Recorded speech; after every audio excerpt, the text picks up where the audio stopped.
여러분 안녕하십니까? 오늘 2025년 3월 1일 생명의 삶 요한복음 17장 1절로 8절의 말씀을 가지고 함께 은혜를 나누겠습니다.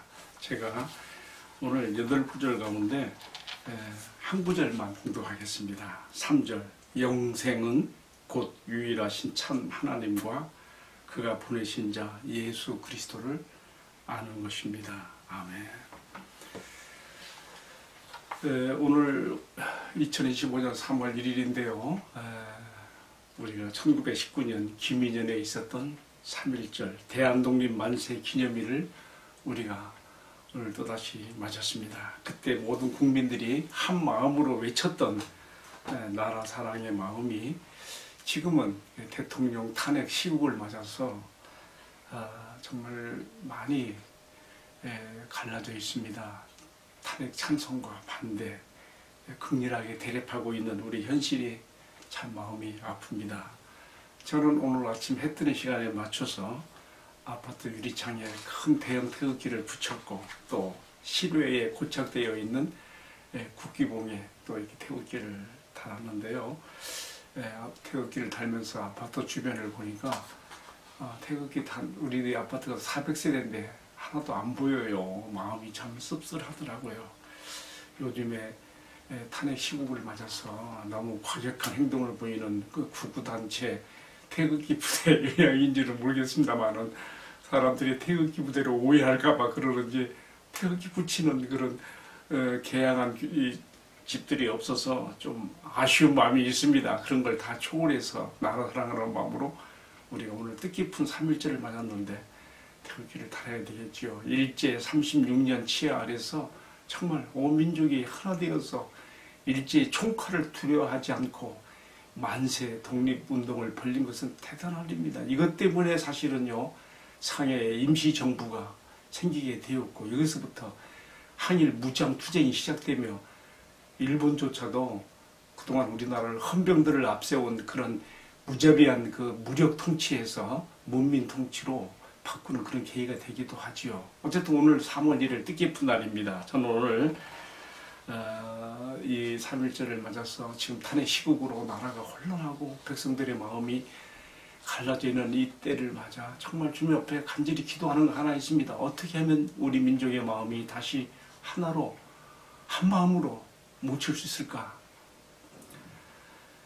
그래서 주님 이스라엘 백성들에게 모세와 같은 지도자를 보내주시고 사무엘 같은 지도자를 보내셨고 다윗 같은 지도자를 보내신 것처럼 우리 민족에도 이렇게 민족의 마음을 하나로 통합할 수 있는 좋은 지도자를 보내달라고 간절히 기도하게 됩니다. 이것이 여러분들의 또한 기도가 되는 줄로도 믿습니다. 우리 기도의 결과로 하나님께서 이 민족을 불쌍히 여기시고 우리 사회 안에서 모든 갈등과 분열을 치유하고 또 남북으로 서로 갈려져 싸우는 이 모든 불화와 분쟁 가운데서 하나됨을 이루는 그런 은혜와 축복이 있기를 간절히 기도합니다. 너무 제가 서론을 길게 했는데 오늘 요한복음 17장 말씀을 잠깐 요약한다면요. 요한복음 17장은요. 예수님의 대제사장적인 기도입니다. 성경에는 예수님이 가르쳐 주신 기도문이 나오죠. 보통 우리가 주기도문이라 그러는데 그 호칭보다는 예수님이 가르쳐 주신 기도를 하는 것이 더 맞는 것 같고요. 오늘 요한복음 17장에 나오는 것이 정말 주기도문, 주님의 기도문입니다. 여기 보게 되면요. 주님께서 우리를 위한 자신을 또 자신과 또 제자들과 우리 교회를 위한 대제사장적인 기도를 들으셨는데요. 공관복음서에 나오는 겟세마네의 기도와 또 성격이 다릅니다. 공관복음서에서는요. 예수님께서 곧 닥칠 십자가를 앞에 놓으시고 이 잔이 내게서 지나가게 하옵소서. 그러나 내 뜻대로 마시고 아버지의 뜻대로 되기를 원한다고 하는 아버지 뜻에 맞추는 그런 기도를 간절하게 땀이 핏방울이 되도록까지 이렇게 하시는 것을 보게 되는데요. 그러나 이제 요한이 AD 90년경에 쓴 이 공관복음서를 보충적으로 하기 위해서 쓴 요한복음은요. 감람산 겟세마네에서의 기도보다는 예수님 자신이 드린 기도로서 아주 신비한 내용들이 여기에 담겨져 있습니다. 이 요한복음 17장의 기도가 요한복음에 들어가게 된 배경을 한번 생각해 본다면요. 그 당시가 한 AD 90년경인데요. 그 당시 이 초기 교회가 상당한 압박 가운데 있었습니다. 밖으로는요, 우리가 아는 것처럼 로마 제국의 그 가혹한 핍박이 있었죠. 오직 황제만을 유일한 큐리오스, 주라고 고백하게 하라고 하는, 황제가 곧 신이고 주라고 하는 로마 제국 천하의 모든 식민지 백성들의 마음을 하나로 묶기 위해서 그렇게 로마 제국이 그렇게 추진했는데, 그러나 그리스도인들은 오직 예수님만이, 우리 구주 예수님만이 큐리오스, 주님이라고 고백하는 것 때문에 핍박을 받았지요. 또 그런가 하면은 당시 유대교가 이 기독교를 이단으로 몰아서 유대인 크리스찬들을 회당에서 출교하고 그들의 경제적인 여건을 박탈하며 여러 가지 압박을 가했지요. 요한의 교회는요, 지금 에베소로 흩어져간 유대인 크리스찬들과 이방인들이 섞여져 있는 교회입니다. 밖으로는 이렇게 로마 제국의 핍박과 또 유대교의 그 출교와 같은 핍박이 있었고요. 또 내부적으로는요, 당시에 그노시스, 원로 말하면 영지주의 이단들이 일어나서 교회를 혼란하게 하는 그런 어려움 가운데서 요한은 예수님의 이 기도를 여기 요한복음 17장에 기록함으로써 초기 교회의 하나됨을 보존하고 교회의 안전과 성숙 그리고 사랑의 하나됨을 여기서 기록하고 있다는 것을 볼 수가 있습니다. 자, 오늘 이 말씀 내용 제가 요한복음 17장 전체를 간단하게 한번 나눠본다면요, 오늘 본문 17장 1절로 8절은 예수님 자신을 위한 기도입니다. 예수님께서 때가 이르렀사오니 아들을 영화롭게 하사 아버지를 영화롭게 하옵소서. 예수님 자신을 위한 기도, 주제는 영광, 영화가 되고 있습니다. 두 번째 부분은요, 17장 9절로 19절인데요. 이것은 예수님의 제자들을 향하신 기도인데, 보존해 주시기를, 거룩하게 보호해 주시기를 주제로 삼고 기도하고 있습니다. 세 번째 부분은요, 17장 20절에서 26절인데요. 그것은 이제 사도들의 가르침을 통하여, 선포를 통하여 예수 믿게 되는, 그래서 형성되는 초기 교회, 성도들을 위한, 더 나아가서 오고는 모든 시대의 교회들을 위한 기도로서 그 주제는 그들이 우리가 하나됨같이 하나가 되게 하옵소서, 사랑, 하나됨을 여기서 강조하고 있죠. 자, 이제 다시 이 전체적인 요약에서 오늘 본문으로 들어갑니다. 17장 1절로 8절에서는요, 아까 말한 것처럼 예수님 자신을 위한 기도라고 했는데, 여기서 크게 5가지 특징을 볼 수가 있습니다. 첫 번째는요, 기도의 대상으로서 하나님을 아버지라고 부른 것이 우리 묵상의 소재가 됩니다. 두 번째로는요, 때가 이르렀사오매라고 했거든요. 이 때에 대한 묵상. 그리고 세 번째는 영생에 대한 정의입니다. 3절, 오늘 제가 봉독한 말씀이에요. 영생은 곧 유일하신 참 하나님과 그의 보내신 자 예수 그리스도를 아는 것입니다. 영생이란 무엇인가? 오늘 제가 그것을 특별히 주제로 해서 말씀을 나누려고 합니다. 또 그 밖에 또 2가지가 더 주제가 나옵니다. 한 가지 특징이 나오는데요, 아버지께서 아들에게 이 세상 중에서 주신 사람들, 아버지께서 내게 주신 사람들에 대한 말씀이 나오고요, 마지막 5번째는 그들은 아버지의 말씀을 지켰나이다 라고 하면서 말씀 순종 공동체로서 우리 교회를 위한 기도를 주님이 드리고 있습니다. 자, 이 정도로 해서 간략하게 17장 전체에 대한 제가 개념을 말씀드렸고요. 이제 방금 제가 말씀드린 본문에 나타난 5가지 특징 가운데서 제가 시간상 3가지만 말씀을 나누려고 합니다. 첫 번째는요, 아버지라고 한 아버지 앞에 기도하신 호칭입니다. 자, 예수님께서 하늘을 우러러 바라보시면서 아버지라고, 아버지여라고 부르신 것은요, 참 예수님 이전에 그 누구도 사용하지 못한 호칭입니다. 당시 유대인들이 생각하는 하나님은요, 높고 높은 곳에 계신, 멀리 계신, 그래서 가까이 할 수 없는 근엄하시고 또 분노하시며 죄에 대해서 당장 심판하시는 그런 두려운 하나님이었죠. 그러나 예수님은 친근한 아버지, 아빠로서 호칭하시며 내 아버지 곧 너희 아버지라고 우리도 똑같이 예수님처럼 하나님께 아버지로 친근함을 가지고 나아가 기도할 수 있게 가르쳐 주신 것이죠. 여기서 예수님 사용하신 아바, 아버지, 아바라고 하는 말은요, 아람어에서 쓰는 아바야, 아빠. 아람어에서 아버지를 아바라 부르거든요. 아바, 아버지. 오늘 우리가 이 용어를 우리 기도에서 사용하면서 예수님처럼 우리도 아버지 앞에 친밀함으로 나가야 되겠습니다. 우리의 그 허물되고 제약된 모습, 그런 것에 우리가 가려져 있으면 안 돼요. 우리가 예수님의 대제사장적인 사역을 통하여 속량함을 받았고 그 아들 안에서 우리 베푸신 하나님의 사랑을 아는 자들로서 우리가 아버지, 예수님께서 아버지라고 불렀던 것처럼 우리도 아버지라고 부르면서 나가야 되는 것이죠. 이 아버지의 호칭이요, 공간복음서에서는요, 모두 합해서 약 70번이 나온다 그래요. 요한복음에서만 116번이 나오고요. 오늘 본문 요한복음 17장에서는요, 무려 이 한 장에서 40번이 나오고 있습니다. 그 정도로 예수님의 기도에서 아버지의 호칭은 이렇게 귀하게 친밀하게 사용된 것입니다. 우리가 아버지의 개념할 때 어떤 개념을 갖습니까? 자식을 불쌍히 여기시는, 자비를 베푸는, 이 자식의 어떠함에도 불구하고 아버지의 마음에는 긍정적으로 자식의 어떤 유익과 축복을 위한 마음이거든요. 우리는 예수님께서 가르쳐 주신 아버지의 그 개념 속에서 하나님을 상대하며 높고 멀리 계시고 두렵고 떨리는 무서운 하나님으로서가 아니라 친근하여 그 자비와 사랑의 품에 안길 수 있는, 그가 우리를 불쌍히 여기심으로 우리의 기도라는 바들을 넉넉히 이름을 받는 그러한 신뢰와 사랑의 아버지 하나님으로 우리가 접근할 수가 있습니다.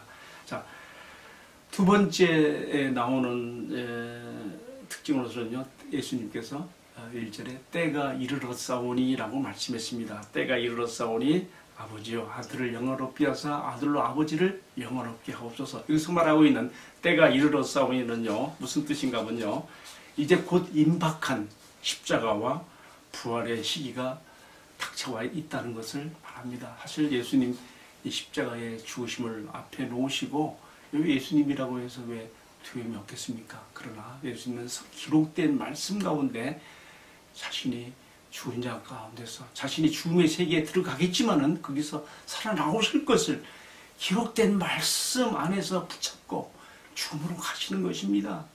잠시 아버지와 결별되지만 우리 죄를 다 뒤집어 씻으신 것 때문에 죄와 사망의 저주에 들어가시지만은, 아버지와 사랑과 단절되는 그 고통에 들어가시지만, 그러나 다시 살아나오시는, 그래서 이런 것들을 앞에 놓으시고 예수님은 때가 이르렀사오매 이 십자가와 이 죽음조차도 영광으로 들어가는 인문이 되는 것으로 주님은 받아들이신 것이죠.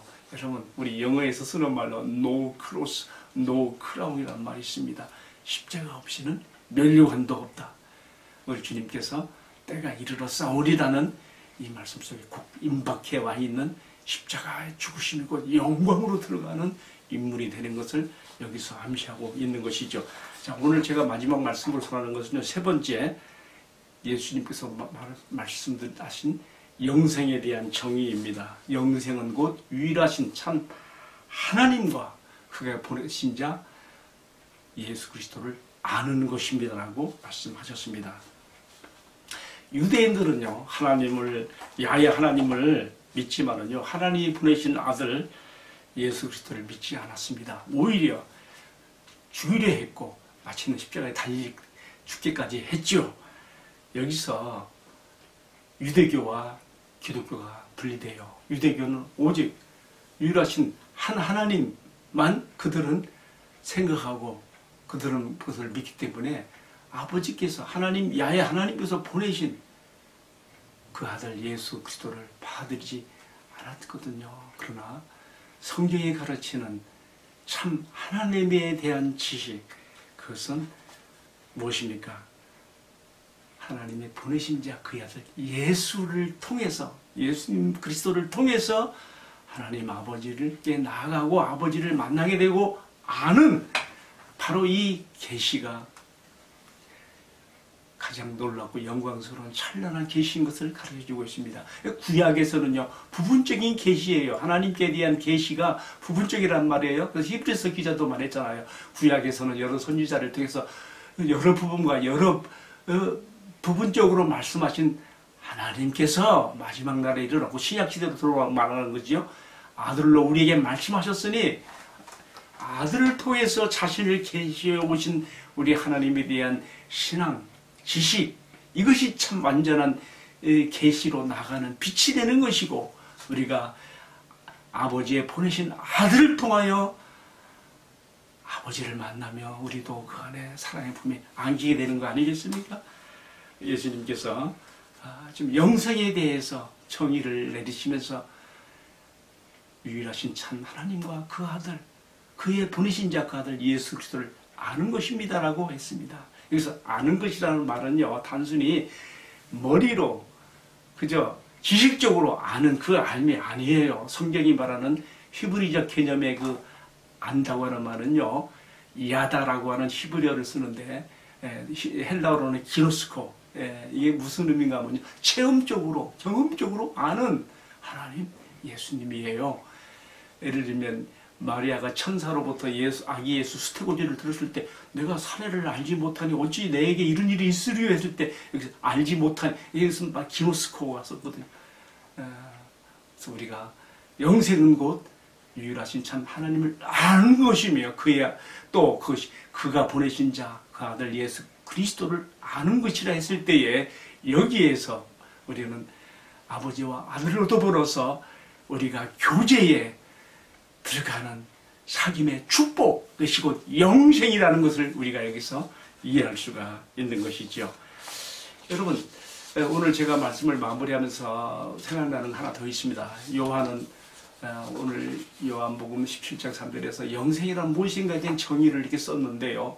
그것은 요한일서 1장 3절에 보면 더 구체적으로도 나와 있어요. 그가 이렇게 말했어요. 우리의 사귐은, 이 영생의 사귐이에요. 아버지와 그 아들 예수로 더불어, 우리의 사귐은 아버지와 그의 아들 예수 그리스도와 더불어 누림이라고 하였고, 우리가 이것을 쓰는 것은 우리의 기쁨이 충만하게 하려 함이라, 이렇게 기록했습니다. 여러분, 오늘 말씀을 내리면서요, 오늘 나의 신앙생활이 활기차고 성령의 기쁨으로, 예수의 영, 그 성령이 주시는 기쁨으로 힘을 얻기 위해서는요, 아버지와 아들로 더불어 누리는 성도의 교제, 곧 사랑의 사귐이 얼마나 중요한 것인지 새삼스럽게 깨닫게 됩니다. 우리 현대 생활이 각박하고 사회가 정말 각박하고 사람들이 사람으로 인한 상처와 그런 피해가 많기 때문에 교회 생활을 하면서도 우리는 다른 사람들과 이게 교제되기보다 격리를 원하고 자기 안에 갇혀지는 경우가 많은데요. 그래서는 안 됩니다. 오늘 주님의 말씀 우리에게 영생이란 무엇인가? 아버지와 그의 부르신 자, 그의 아들 예수 그리스도 더불어 그를 아는 것, 그 관계를 맺고 그의 사귐에 들어가는 것이면 그걸로 끝나면 안 돼요. 그 아들 예수 그리스도 더불어 또 이미 이것을 알고 영생을 가진 자들이 더불어 함께 누리는 삼각관계예요. 아버지와 아들과 성도들 요 사이에서 우리가 가지는 이 사귐, 교제, 여기서 기쁨이 있고 힘이 나오고, 이것이 우리가 이 땅에 비록 이 땅에 육신을 입고 있지만 영생을 100% 못 누리지만 맛보고 알게 되는 축복이라는 것을 우리가 여기서 배울 수가 있습니다. 예수님도 말씀했습니다. 마태복음 18장에 나오는 말씀이죠. 너희 두세 사람이라도 내 이름으로 모인 곳에는 나도 그들 중에 있느리라 하신 말씀 가운데서 이미 영생을 얻은 자들로 더불어서 우리가 성도의 규제를 나눌 때 거기 주님의 아버지 하나님과 그 아들 예수 그리스도 더불어서 나누는 사귐과 교제의 영생에 우리가 기쁨을 맛보고 누리는 것임을 가르치고 있습니다. 기도하십시다. 사랑하시는 주님, 오늘 우리 조국 대한민국이 3.1절을 맞았습니다. 기도하옵나니 지금 탄핵 시국으로 혼란한 이 민족 가운데 하나님 은혜를 베풀어 주셔서 속히 모든 것들이 안정되고 평화롭게 하시오며, 또 우리에게도 모세와 같고 사무엘 같고 다윗 같은 훌륭한 지도자를 보내주셔서 흩어진 민족의 마음이 하나로 묶어지게 해 주옵소서. 또 한 가지 간절히 기도하는 것은 우리에게 이미 주신 이 영생, 아버지와 그의 보내신 자 우리 주 예수 그리스도를 아는 것, 경험하는 것, 관계를 맺는 것, 교제와 사귐에 들어가는 것이, 또한 우리가 같은 영생을 가진 성도들과 더불어서 교제할 때에 여기서 우리가 경험되어지고 영생을 우리가 맛보고 누리게 된다고 하였사오매, 우리가 힘써 또한 성도의 교제에, 영생의 교제에 힘쓰는 죄들 되게 하여 주옵소서. 이 모든 말씀을 존귀하신 우리들의 주님 예수 그리스도의 이름으로 기도하옵나이다. 아멘. 예, 감사합니다. 마쳤습니다.